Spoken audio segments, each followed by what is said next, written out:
নমস্কার, welcome to my channel সমীশীল শ্রী শ্রী রাধাকৃষ্ণ গোপাল শ্রীমদ ভগবদ্গীতা। আজ 11 অক্টোবর 2025। আমি বৃহৎ সচিত্র বিষ্ণুপুরাণ প্রথম খণ্ডের সপ্তম অধ্যায়ের মানস সৃষ্টি, রুদ্রাদি সৃষ্টি ও চতুর্বিধ প্রলয় বর্ণনের 28 পৃষ্ঠার কিছু অংশ পাঠ করছি। শ্রী শ্রী বিষ্ণুপুরাণ কি জয়, শ্রী শ্রী রাধাকৃষ্ণ গোপাল শ্রীমদ ভগবদ গীতা কি জয়। রাধে কৃষ্ণ, রাধে কৃষ্ণ, রাধে কৃষ্ণ।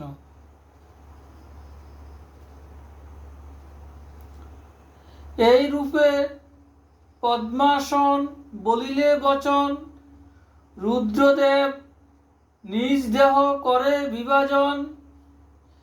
এক ভাগে নর, অন্য ভাগেতে রমণী। অপূর্ব ঘটনা পরে শুনো মহামুনি।